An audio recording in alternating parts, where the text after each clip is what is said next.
On March 14th, something unusual appeared on open-source satellite feeds over the South China Sea. A warship moving at high speed, far outside its expected operational zone. Not a carrier strike group, not a destroyer formation. It was the USS Tripoli, LHA-7. A ship many analysts had already written off as a flawed experiment. But this time, she was moving like she mattered. Her destination was not declared. But every signal pointed in one direction: the Strait of Hormuz. The narrowest choke point in global energy trade, barely 34 miles wide at its tightest point. And yet, despite overwhelming naval presence, it remained closed. More than 150 oil tankers sat anchored outside the strait, burning fuel and time. Global markets reacted instantly, pushing Brent crude above $100 per barrel. Because in war, certainty is more valuable than firepower. And right now, there was none. The world's most powerful navy had achieved control over nearly 90% of the battlefield.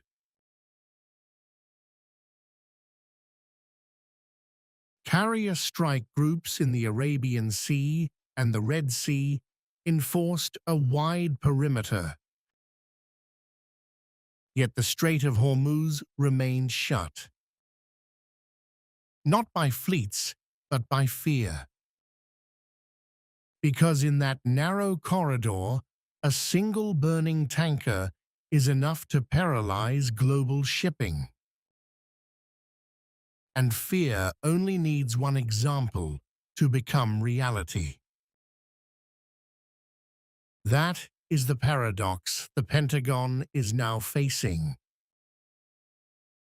90% control does not equal victory. Because escort operations require 100% certainty. And the difference between 90 and 100 is measured in burning steel. Somewhere in that gap, the USS Tripoli was now heading toward history. By every traditional measure of war, the United States had already won. Iranian naval assets were shattered across the Persian Gulf. Dozens of warships reduced to twisted steel resting on the seabed. Missile factories that once fed the strait were now silent. Drone production lines dismantled, command networks disrupted. From above, the sky belonged to American Airpower. From afar, the seas were controlled by carrier strike groups. It looked like total dominance. It looked like certainty. But it was neither. Because war is not measured by what you destroy. It is measured by what you can safely control. And control, in the Strait of Hormuz, is absolute, or it is nothing. The numbers told a comforting story. Nearly 90% of Iran's operational capability had been neutralized. But the strait does not operate on percentages. It operates on certainty. And certainty requires 100%. The illusion begins here. Because 90% sounds like victory. But in a narrow shipping corridor, it is closer to failure. Imagine a convoy of oil tankers entering the strait. Every captain knows the risk. Every insurer calculates the probability. And every government watches the outcome. Now reduce the threat by 90%. The mines are fewer. The missiles are scattered.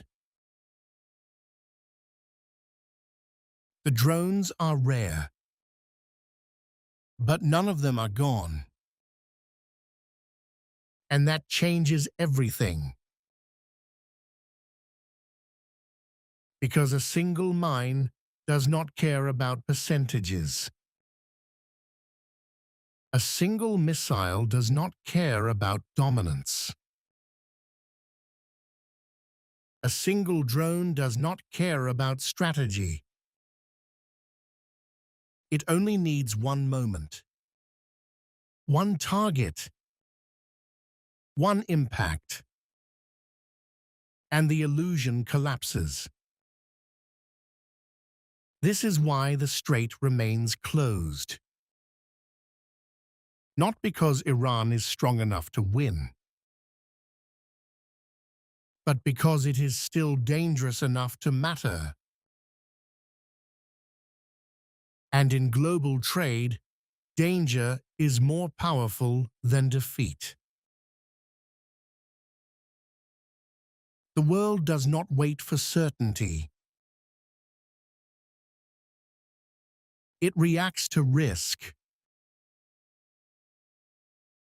And right now, the risk is still alive. That is the flaw in the 90% solution. It solves the war on paper, but not in reality, because reality only accepts one number. 100%.